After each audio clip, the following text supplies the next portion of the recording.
Hello అండి. నా పేరు వెంకటలక్ష్మి. నేను కథ చెప్తున్నాను. కథలోకి వెళ్ళే ముందు అందరికీ నమస్కారం. ఈ కథ చాలా బాగుంటుంది, వినండి. అనగనగా ఒక ఊళ్ళో ఒక బీద బ్రాహ్మణుడు ఉండేవాడు.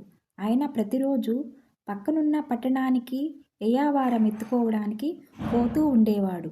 రోజు పొద్దున్నే వెడుతూ ఉండేటప్పుడు దారిలో మన బాపన్నయ్యకు ఒక నక్క కనిపిస్తూ ఉండేది.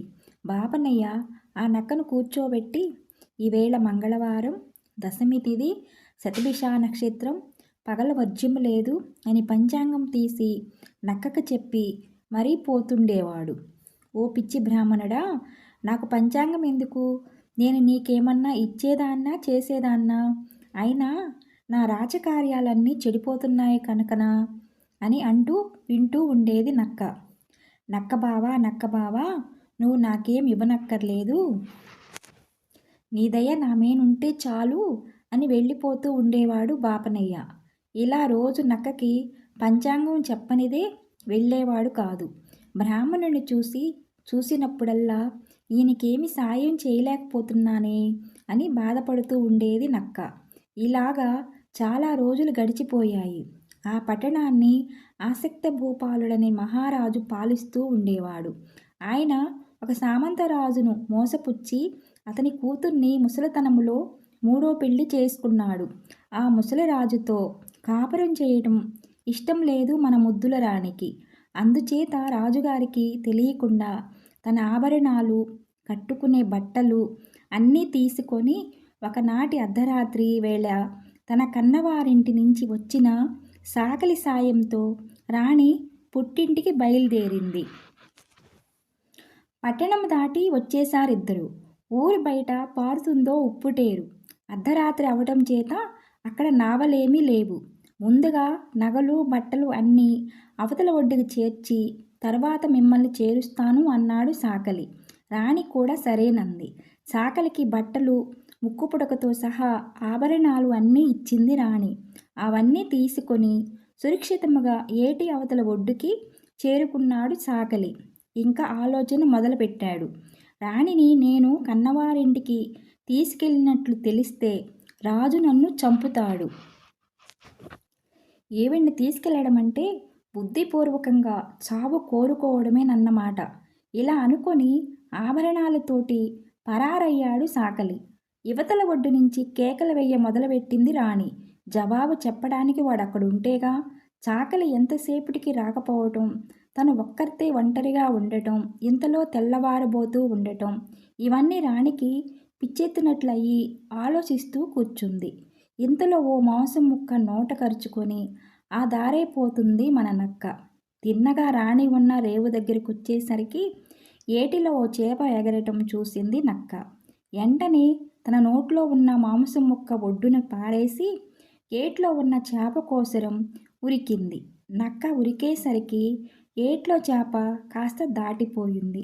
ఒడ్డున ఉన్న మాంసం ముక్క ఒక డేగ తన్నుకుపోయింది. నక్క ఇటు చేపకు అటు ముక్కకు రెంటికి చెడి తెల్లబోయి నుంచుంది ఒడ్డున. నక్క స్థితి చూసి పొక్కున నవ్వింది మన పడుచురాణి. నవ్వటమే కాకుండా పరిహాసం కూడా చేసింది. దాంతో నక్కకు ఎక్కడలేని కోపం వచ్చింది. ఓసి పిచ్చిదానా, ముందు నీ గతి చూసుకో. ఇటు పుట్టింటికి చెడ్డావు, అటు మెట్టినింటికి చెడ్డావు. నాకేం, కాసేపు పొలాల్లోకి వెళ్ళానంటే అన్ని మాంసం ముక్కలే అని సమాధానమిచ్చింది నక్క. నక్క సమాధానం వినేసరికి రాణికి మరీ కంగారెత్తింది. నా కథ నీకెట్లా తెలుసు అని నక్కని అడిగింది. నీ కథే కాదు, నీ ఇటు మూడు తరాలు ఏకరువు పెడతాను, కావలిస్తే విను అంది నక్క. ఇక రాణికి మతిలేక నక్కని బ్రతిమలాడుకోవటం మొదలుపెట్టింది, తనకి గండం తప్పించమని.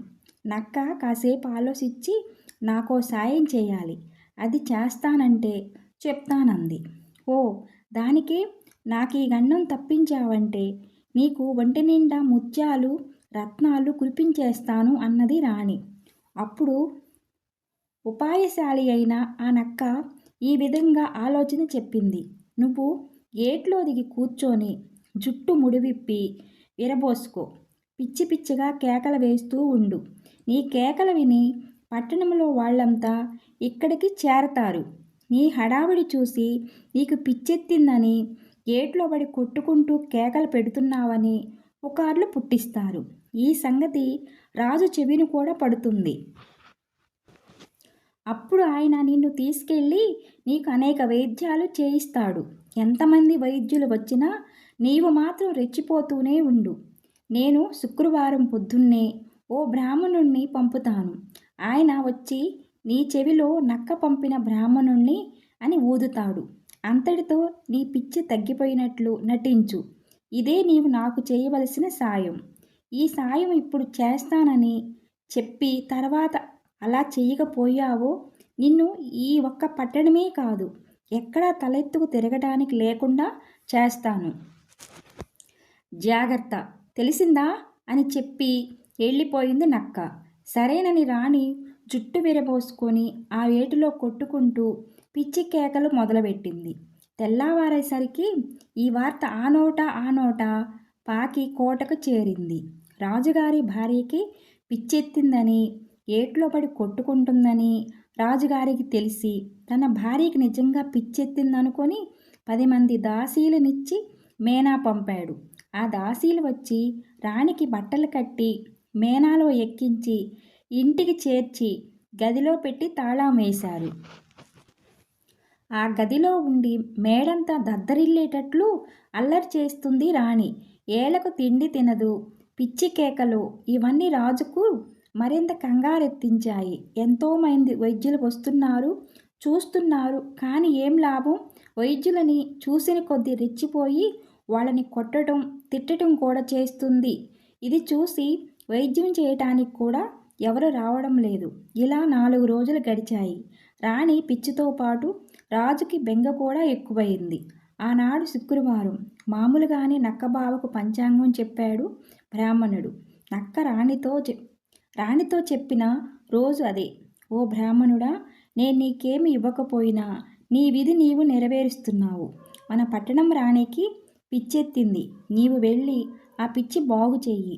నీకు కావాల్సినంత ధనం ఇస్తాడు రాజుగారు. దాంతో నీ దరిద్రం తీరిపోతుంది అని చెప్పింది నక్క. ఆ మాట వినగానే మన పిరికి బాపడకొక్కసారి ఉలిక్కపడి, నాకే మంత్రాలొచ్చా తంత్రాలొచ్చా? పైగా ఆ పిచ్చిది ఏ లెంపకాయన కొట్టిందంటే నా పెళ్ళాం పిల్లలకు నేను దూరమైపోతాను. నాకెందుకు? నా దారిన నన్ను పోనివ్వు అన్నాడు బ్రాహ్మణుడు. నీకు మంత్రాలేమీ రావక్కర్లేదు. రాణి దగ్గరికెళ్ళి ఆవిడ చెవిలో నక్క పంపిన బ్రాహ్మణుణ్ణి అని చెప్పు. దాంతో పిచ్చె ఎగిరిపోతుంది అని చెప్పింది నక్క. నక్క మాట ప్రకారం కోట గుమ్మం దగ్గరికి వెళ్ళాడు బ్రాహ్మణుడు. లోపలికెళ్ళడానికి బంట్రోతులు అటకాయించారు. నేను వైద్యం చేస్తాను. రాణిగారి పిచ్చె నేను కుదర్చకపోతే నన్ను మారుపేరు పెట్టి పిలవండి అని డబాయించి మరీ వెళ్ళాడు లోపలికి. తిన్నగా రాజుగారి దర్శనం చేసి వైద్యం చేయడానికి అనుమతి ఇవ్వవలసిందని కోరాడు. ఏ పుట్టలో ఏ పాముందో అనుకొని రాజు ఒప్పుకున్నాడు. మన బాపనయ్య రాణి ఉన్న గది దగ్గరికెళ్ళి చూసి కావలసిన వేర్పాట్లన్నీ చేయించుకున్నాడు. రాణి తన మీద పడి కొట్టకుండా ముందుగా గొలుసు వేయించి కట్టించేశాడు బ్రాహ్మణుడు. తనకి మంత్రాలొచ్చినట్టు నటించి హ్రాం హ్రీం హ్రోం అని ఏవేవో కొన్ని మంత్రాలు చదివి ఎవళ్ళు లేకుండా చూసి గది తలుపులు దగ్గరగా వేసి రాణి దగ్గరికెళ్ళి మెల్లగా చెవిలో, నేను నక్క పంపిన బ్రాహ్మణుని సుమా అని ఊదేశాడు. వెంటనే రాణి తన పిచ్చి కేకలు, పిచ్చి పనులు అన్నీ మానుకుంది. ఈ సంగతి విన్న రాజుగారు ఎంతో ఆశ్చర్యపోయారు. ఆ మర్నాడు పెద్ద సభ ఏర్పాటు చేయించి ఎంతోమంది వైద్యులు కుదర్చలేకపోయిన పిచ్చెను బ్రాహ్మణుడు కుదిర్చినందుకు రాజుగారు అతన్ని ఎంతో గౌరవించి ఎన్నో ముత్యాలు, రత్నాలు, కెంపులు, భూములు ఇచ్చి సత్కరించాడు. నాటితో మన బ్రాహ్మణ దరిద్రం రెక్కలు వచ్చిన పిట్టలాగు ఎగిరిపోయింది. చూశారా, నక్క బ్రాహ్మణుడికి ఎంత సాయం చేసిందో?